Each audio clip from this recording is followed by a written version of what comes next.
Welcome to another immersive journey into the past.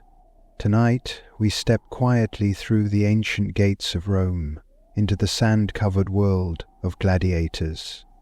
But this isn't the roar of the crowd or the clashing of swords. This is the stillness before battle, the breath before the storm, the hidden life behind the legend. This is a day in the life of a Roman gladiator. Not just the fight, but the hours in between, the discipline, the rituals, the quiet reflections. What did they eat? How did they train? What did they dream of as they stood at the edge of history? If you enjoy relaxing journeys like this, consider giving the video a like or subscribing for more calm storytelling from ages past and other relaxing content. It helps more than you know and brings more relaxing to life, night after night. So settle in, close your eyes, let your thoughts drift far away from the present. You are in Rome now, and the story is just beginning. Today the morning sun breaks gently over the rooftops of Rome.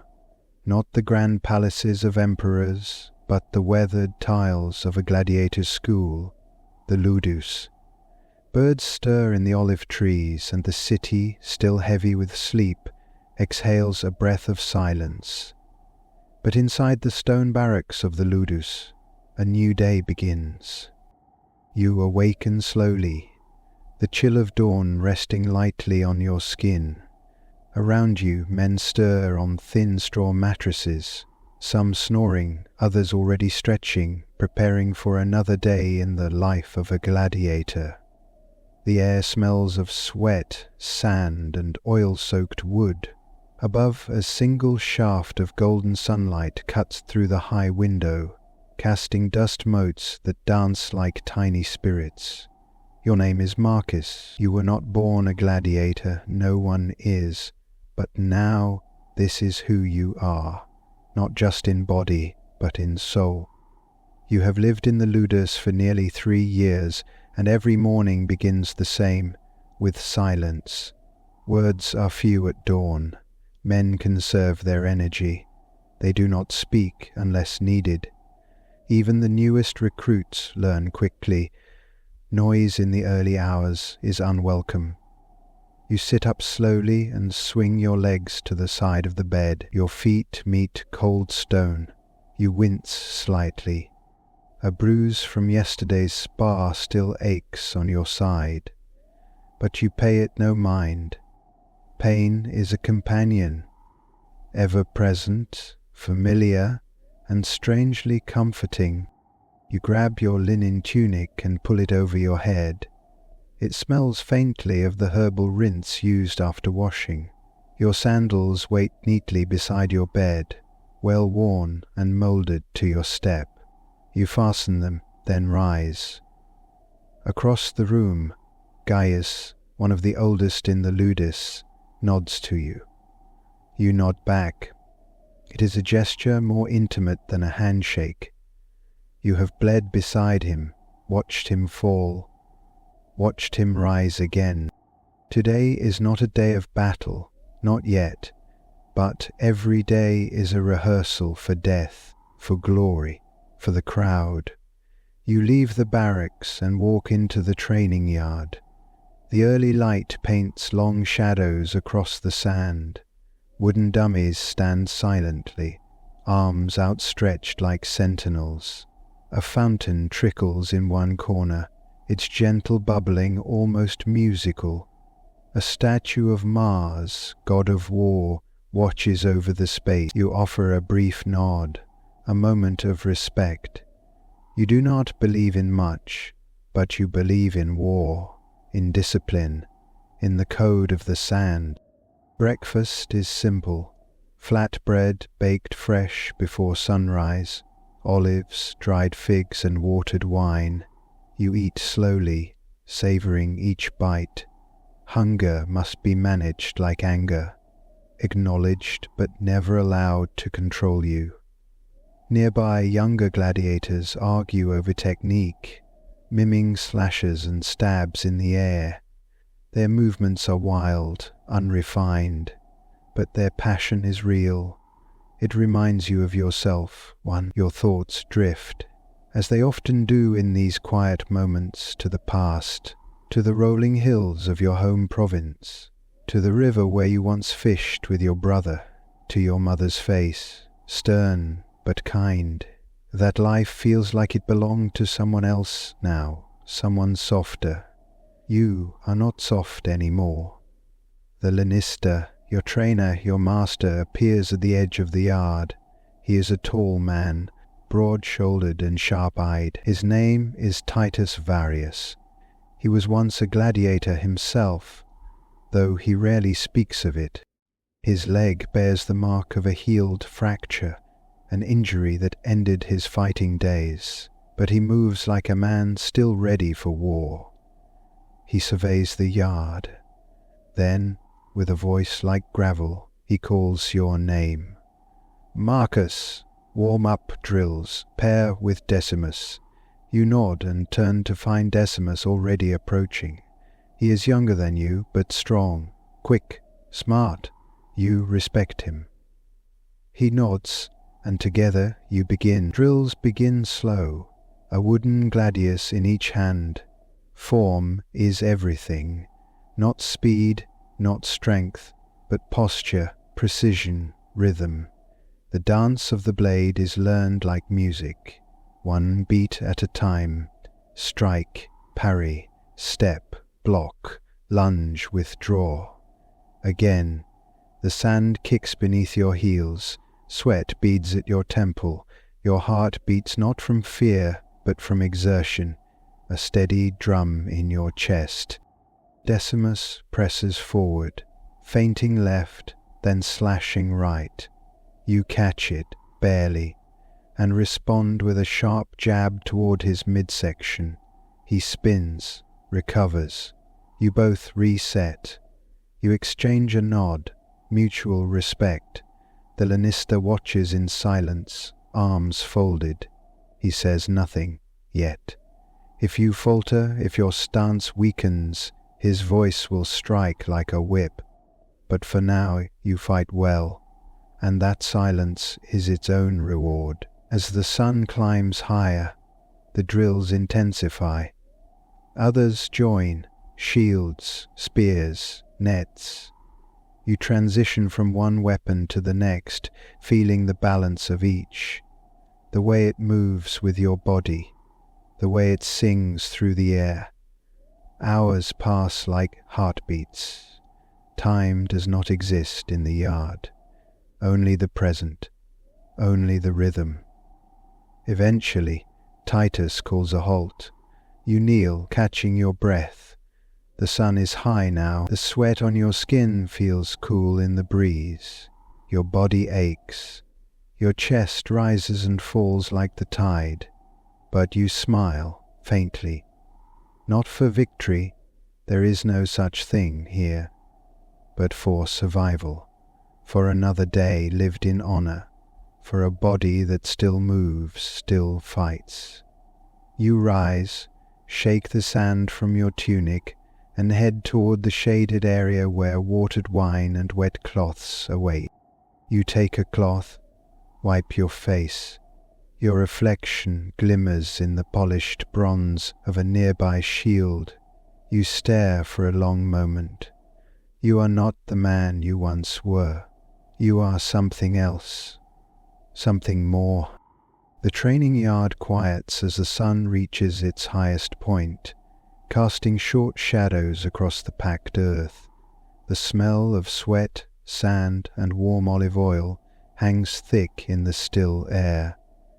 Around the edges of the yard, gladiators rest, stretched on benches, sitting against stone walls or standing quietly, eyes closed, catching their breath. You sit beneath the same fig tree where you've taken your midday rest for months. Its branches offer rare shade, and the fruit, if ripe, is soft and sweet. Today, one hangs just above your reach. You rise, pluck it, and tear it open with your fingers. The flesh dark and fragrant. You eat slowly. Beside you Gaius rests, his tunic soaked from the drills. His arm is bandaged from an old cut. He breathes heavily, but smiles. You fight cleaner now, he says, without looking at you. Less angry, you nod. Anger wastes energy, Gaius chuckles, and breath, and blood. Nearby, a young recruit vomits behind a pillar. The heat and the pace were too much for him. No one mocks him. We've all been there. It is the price of becoming iron. A servant walks through the yard carrying a wooden tray. Bread, figs, and watered wine. You take yours and sip slowly. The wine is slightly sour, but cold. You close your eyes as it cools your throat. Later, under the awning of the dining hall, men speak quietly. Conversations drift from home villages, lost brothers, dreams of freedom. You listen more than you speak. One man tells of a sea battle he once survived as a legionary. Another speaks of a girl who waits for him near the forum. Whether it's true or not, no one says. Stories are as valuable as food here. They keep the spirit fed. Your body aches, but in a familiar way. This pain is your constant. It means you're still here. You glance at the training posts, now quiet in the midday heat. In a few hours they'll echo with steel again. For now, the silence is sacred. You breathe in deeply. The scent of rosemary from the nearby garden mixes with the smell of sweat and stone. This moment, fleeting as it is, feels like peace. The heat softens slightly as afternoon shadows stretch long across the yard. The lanista calls you all back with a simple gesture. No horn, no shout, just a raised arm. It's enough. Training resumes. Today is sword work, the blade you know best, the gladius, short, double-edged, made for close quarters, designed not to slash but to stab. You and Decimus stand again, wooden swords in hand. The clack of training blades fills the air. Others pair up.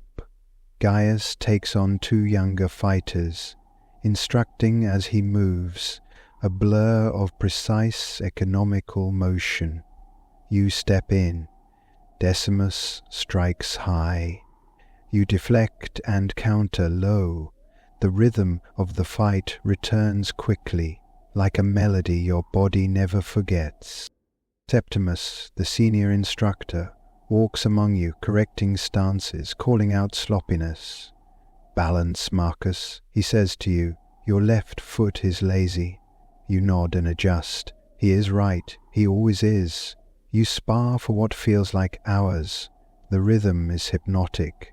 Strike, defend, advance, retreat. You lose yourself in the dance. Occasionally you pause to observe. A new recruit fumbles with his stance, and Cassius, a veteran, corrects him gently. You don't tame the blade. You listen to it, he says. Feel it pull through the air. Follow it. Don't fight it. You smile. There is wisdom in that. You return to the line, grip tighter, and let your instincts guide you. The gladius sings in your hand. By the end of the session, your arms are sore, your hands blistered, but your strikes are faster, your footing steadier. You are learning, still, always. After drills you gather in the hall near the garden, where Titus hosts what he calls lessons. No weapons, just minds. He stands before a simple wooden board. A chalk diagram of an arena is sketched across it. Combat is not chaos, he begins, tapping the board. It is design. The best fights are not just survival, they are theatre.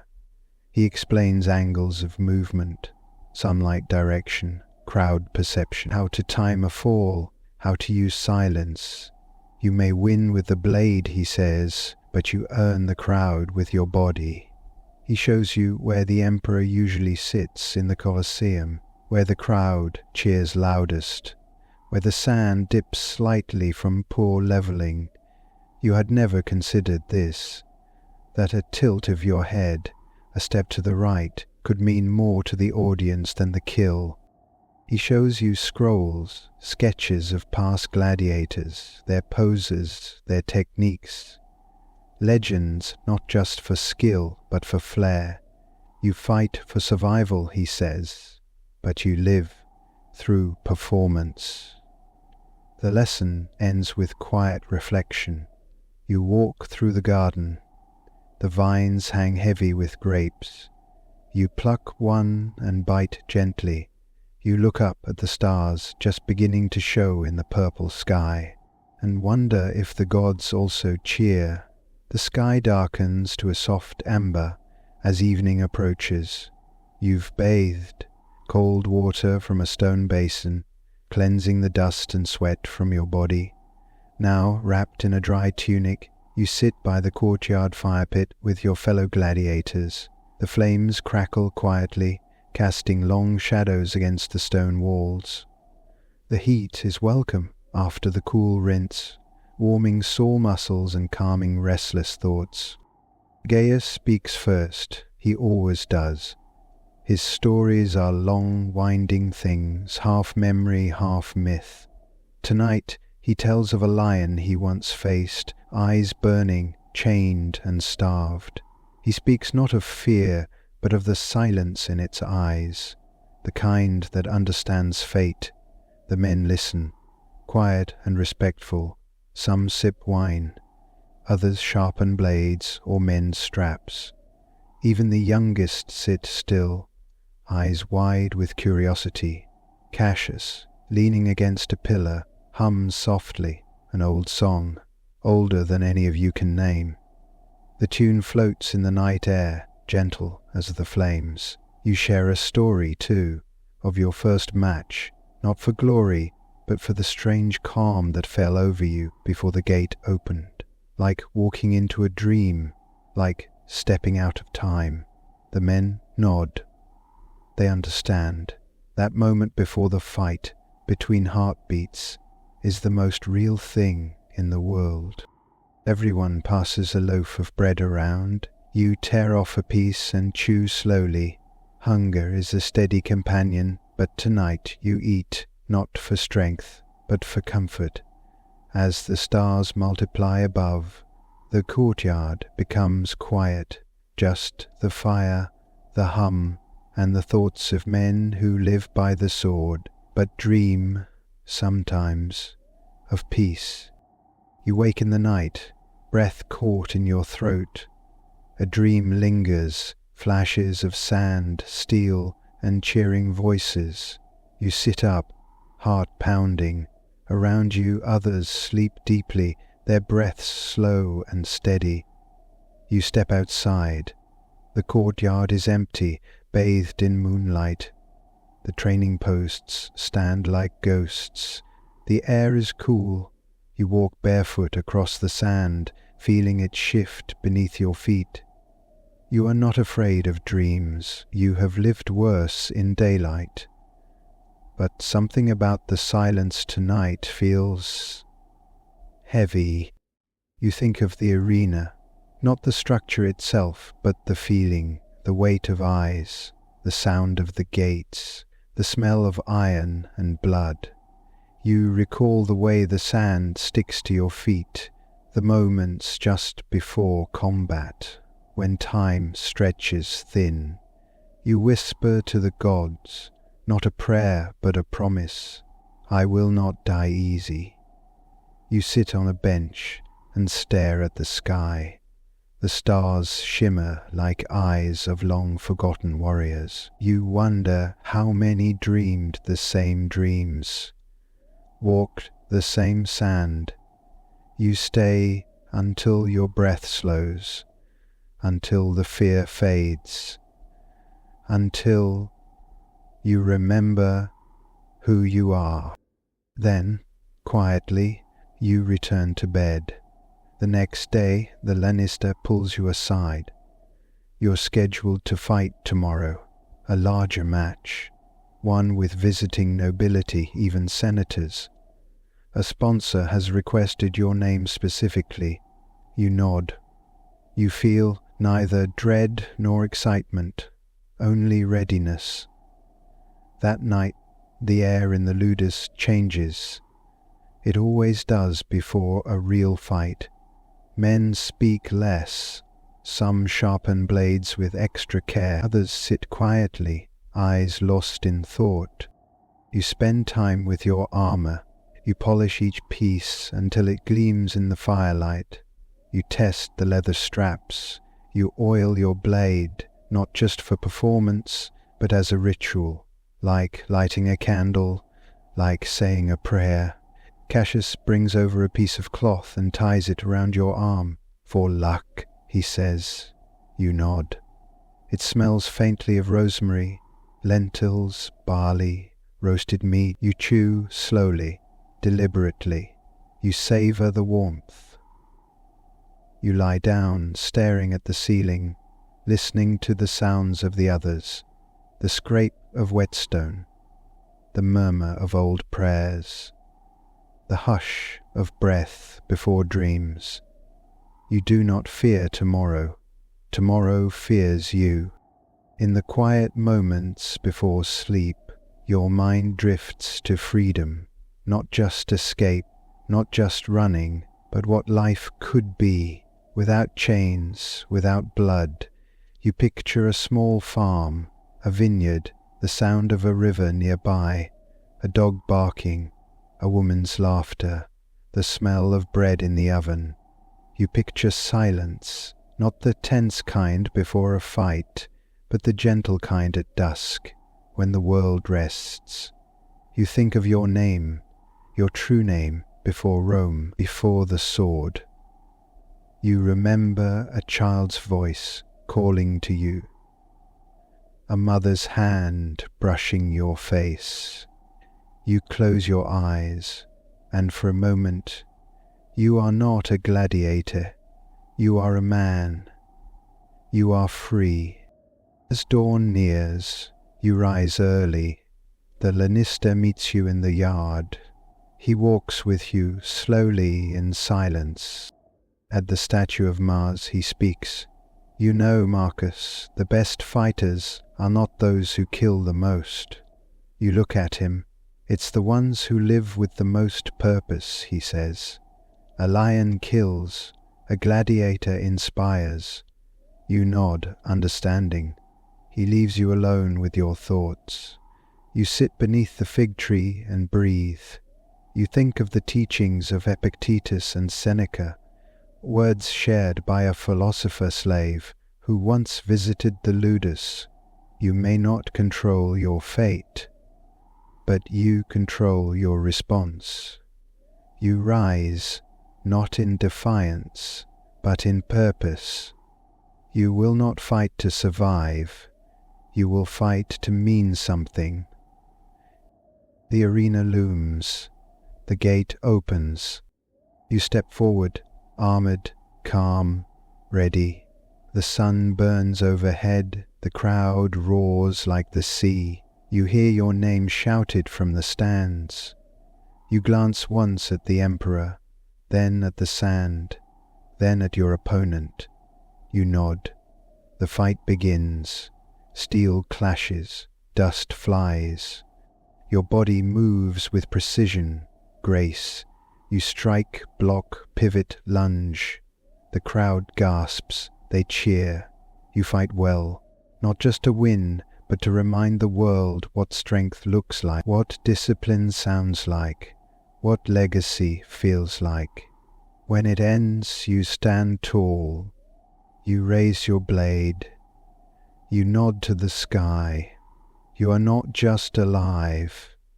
You are remembered.